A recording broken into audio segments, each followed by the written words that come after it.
Magandang araw po, Ate Josie.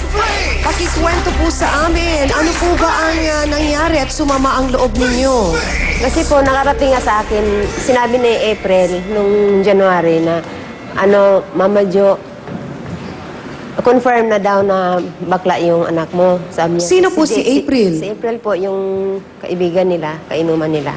Kabarkada po ng Kabarkada anak ninyo. po. Ano po ang pangalan ng anak ninyo? JC po. Ano po ang naging basihan ni April para sabihin niya na kumpirmado na bading ang anak ninyo? Sinabi niya, nakipaghalikan na raw yung anak ko. Siyempre masakit sa akin, di ba? Sino daw po yung kahalikan ng anak ninyo? Si Clyde po. Sino naman si Clyde? Yung nangungupahan doon kila April. Wala po bang naging girlfriend ang anak ninyo? Meron po, high school at saka hanggang ngayon.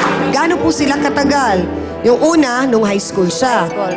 Tapos ilang taon tumagal yung relasyon na yon? Wala pang 1 year. Naghiwalay. 2 months, ganyan. Okay, tapos po, nagkaroon ulit. Nagkaroon ulit. Pangatlo yun si Venus.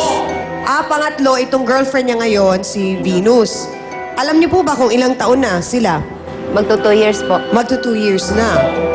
Sila pa rin po ngayon.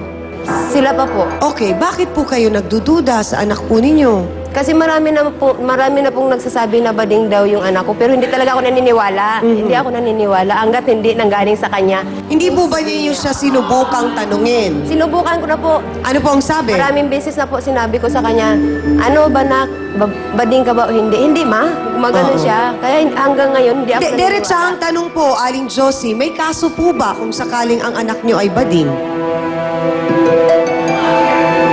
Wala naman po. Ang akin lang, magsabi lang siya ng totoo sa akin. So, nung nalaman po ninyo mula kay April na sinabing meron siyang kahalikan, nung gabing yun mismo, nung araw na nalaman ninyo, kinumpronta niyo siya. Opo, pag-uwi niya. Anong sagot niya sa inyo? Tinasa niya ako ng boses, kaya sinampal ko siya.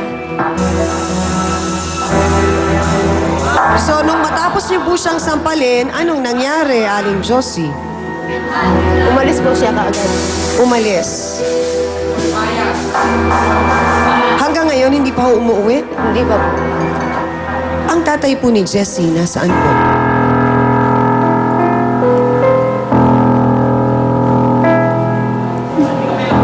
Patay na po.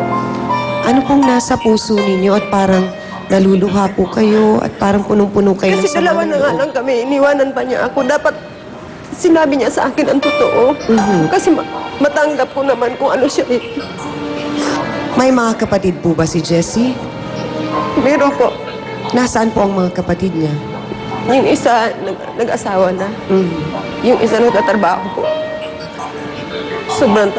Sobrang laki po ng pangarap po sa anak ko kasi nag-iisang lalaki lang siya. Ang pangarap po sa kanya, makapag-asawa siya at saka magkaanak para magkaroon ako ng apo pa sa kanya kasi siya lang mag-isang lalaki. Sumama po ang loob ng kanyang ina dahil sa sinasabing kumakalat na balita na siya raw po ay isang Becky. Pero sa gitna ng mga aligasyon laban sa kanya, hindi naman daw tamang bigla na lang siyang sampalin ng kanyang ina. Narito po, malalaman naman natin ang kanyang panig. Si Jessie Hampa. Pasok!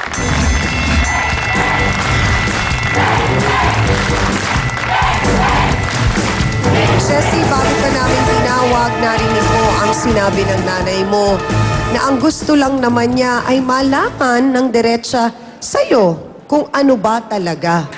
Lalaki ka ba o bakla ka? Lalaki po ako. Lalaki po ako.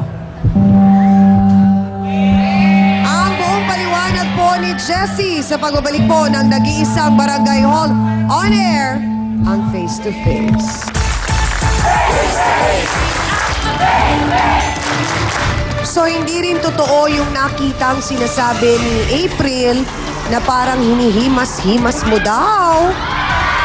Di umano, yung hita ng iyong best friend na si Clyde.